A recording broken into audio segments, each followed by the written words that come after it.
Assalamualaikum warahmatullahi wabarakatuh. Perkenalkan, nama saya Dandi Prasetyo dari Fakultas Saintek, Prodi Perpustakaan dan Ilmu Informasi UIN Maulana Ibrahim Malang, terkait dengan proses 5M dan vaksinasi. Selamat menyaksikan.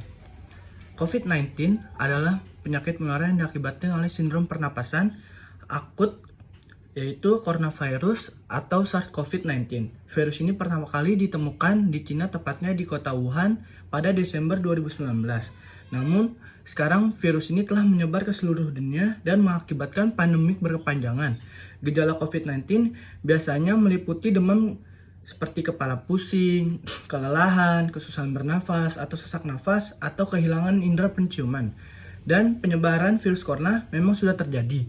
Namun, bukan berarti artinya kita bisa diam dan pasrah diri. Walaupun kita tidak boleh panik, kita harus tetap senantiasa siaga dan berjaga-jaga. Selain kesehatan, ada juga hal yang penting yang patut kita perhatikan, yaitu proses 5M.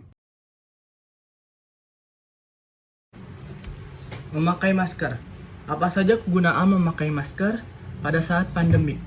Pertama, sebuah studi baru-baru ini membandingkan tingkat kematian di negara-negara di mana orang diharuskan memakai masker dengan negara-negara di mana masker itu adalah pilihan. Perbedaannya pun terlihat sangat mencolok. Tingkat kematian rata-rata 43% setiap minggu di negara di mana orang tidak diharuskan memakai masker. Sementara peningkatan hanya 2,8% di negara-negara yang diwajibkan memakai masker.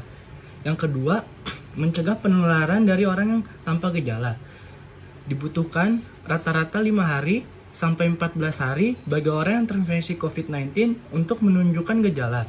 Selain itu, menurut sebuah artikel di BBC, hingga 18% orang yang memiliki virus tidak pernah mengalami gejala sama sekali, tetapi masih dapat menularkan kepada orang lain. Faktanya, hampir setengah dari jumlah kasus COVID-19 terinfeksi dari orang yang tidak menunjukkan gejala apapun.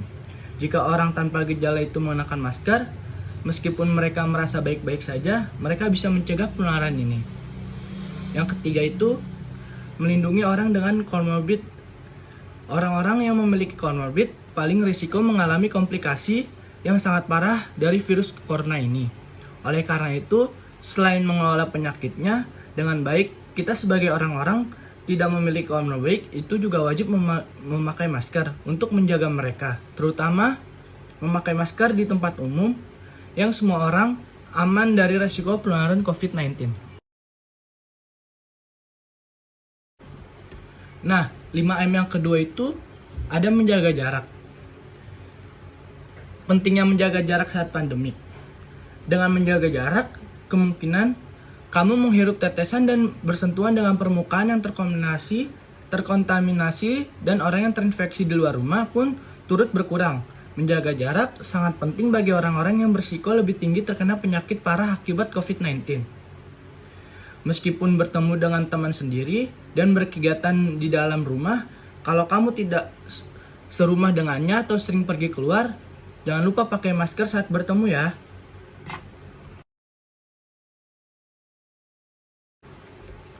Lima M yang ketiga, ada mengurangi mobilitas. Mengapa kita harus mengurangi mobilitas saat pandemik?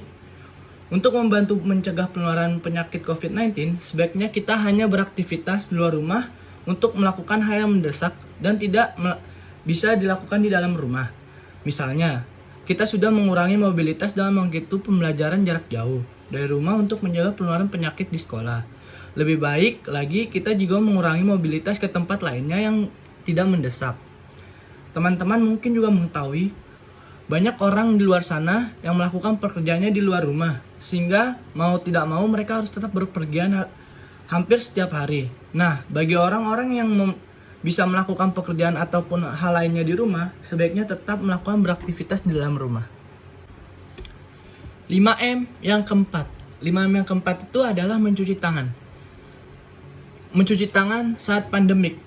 Dengan hanya mencuci tangan, tingkat infeksi saluran pernapasan dapat menurun hingga 6-25%. Terlebih, dalam era pandemi COVID-19 ini, pemerintah telah mengkampanyekan pentingnya cuci tangan sebagai salah satu protokol kesehatan yang harus dijalankan setiap orang dimanapun berada.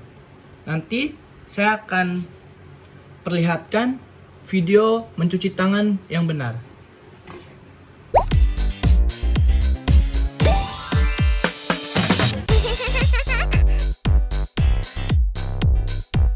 Oh.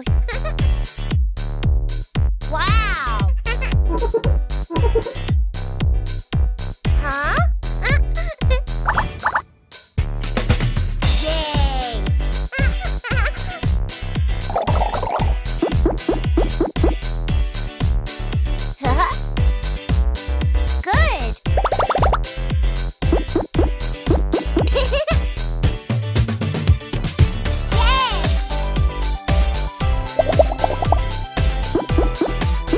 Wow!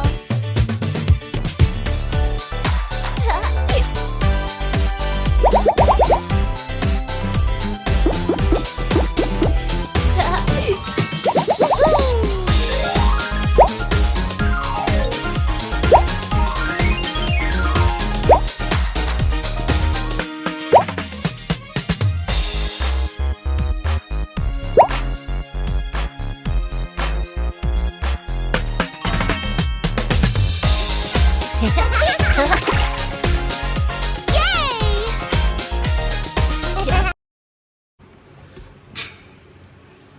5M yang terakhir, yaitu menjauhi kerumunan. Menjauhi kerumunan di saat pandemik. Pernah ke mall saat jam ramai? Naik kendaraan umum berdesak-desakan? Atau ikut event yang membuatmu terjebak di kerumunan? Tetap waspada ya. Bahkan jika berkerumun di luar ruangan, kegiatan-kegiatan ini punya potensi penularan virus corona yang tinggi. Pertama, di kerumunan kamu akan sulit menjaga jarak. Yap, dengan berada di kerumunan, kita tidak bisa menerapkan 2 dari 5 protokol kesehatan. Kedua, perlu kamu sadari bahwa di tangan kerumunan ada banyak orang yang tidak menerapkan protokol kesehatan dengan benar. Mungkin masker digunakan, tapi masker yang digunakan tidak sesuai standar, sehingga bisa menularkan maupun mudah tertular virus dari orang lain. Bahkan juga orang yang melepas masker saat makan di kerumunan, menurunkan masker saat bicara, memakai masker tidak menutupi hidung. Selain itu, di kerumunan tentu banyak orang yang bicara dengan suara keras agar terdengar lawan bicaranya, tertawa atau bahkan teriak. Menurut sebuah studi dari Institut Kesehatan Nasional Amerika Serikat, orang yang berbicara dengan keras cenderung mengeluarkan lebih banyak tetesan atau droplet dibanding berbicara dengan pelan. Apalagi jika orang tersebut hanya mengenakan masker yang tipis. Hal ini tentu meningkatkan potensi penyebaran virus. Inilah pentingnya penggunaan masker yang benar.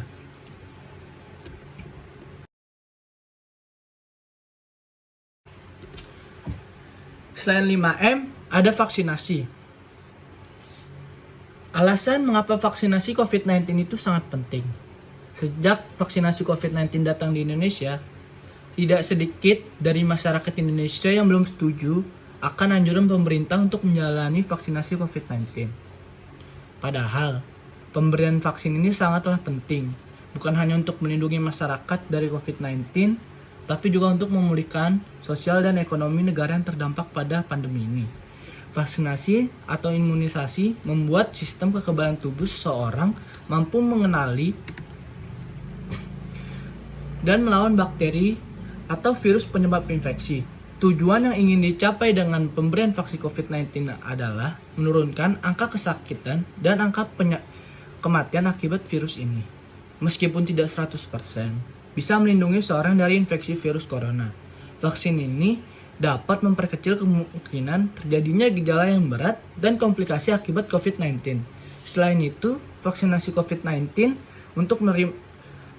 bertujuan untuk mendorong herd immunity atau kekebalan berkelompok. Hal ini penting karena ada sebagian orang yang tidak bisa divaksin karena alasan tertentu. Orang yang tidak dianjurkan untuk menerima vaksin adalah yang tidak menjadi prioritas untuk vaksin COVID-19 antara lain adalah anak-anak atau remaja di bawah 18 tahun dan orang yang menderita penyakit tertentu, misalnya diabetes atau hipertensi yang tidak terkontrol. Jadi, dengan mendapatkan vaksin COVID-19, Anda tidak hanya melindungi diri sendiri, tapi juga orang-orang yang di sekitar Anda yang belum memiliki kekebalan terhadap virus corona. Penting untuk tetap menjaga daya tahan tubuh. vaksin COVID-19 memang dapat membawa banyak manfaat dengan melindungi kita dari infeksi virus corona. Namun, perlu diketahui bahwa vaksin ini tidak diberikan kepada orang yang sedang sakit berat atau yang terinfeksi virus corona. Jadi, pastikan untuk selalu mempertahankan daya tahan tubuh Anda, baik sembari menunggu giliran untuk diberi vaksin maupun setelahnya. Hal ini karena dengan imunitas tubuh yang kuat, Anda tidak akan mudah sakit sehingga kebugaran tubuh Anda tetap terjaga. Beberapa cara untuk meningkatkan daya tubuh adalah mengkonsumsi makanan yang bergizi, rutin berolahraga, mengolah stres dengan baik, serta beristirahat yang cukup. Selain cara-cara tersebut, ada juga bisa mengkonsumsi produk herbal yang dapat meningkatkan imunitas tubuh. Beberapa jenis herbal yang kandungannya dipercaya mampu memperkuat daya tahan tubuh adalah mineral hijau karena mengandung zat imunomodulator yang memperoleh sistem kekebalan tubuh yang lemah. Daun kelor karena mengandung antioksidan dan terbukti dari meningkatkan daya tahan tubuh. Yang ketiga, ada kunyit karena mengandung banyak antioksidan untuk melindungi tubuh dari efek radikal bebas dan memperkuat imun.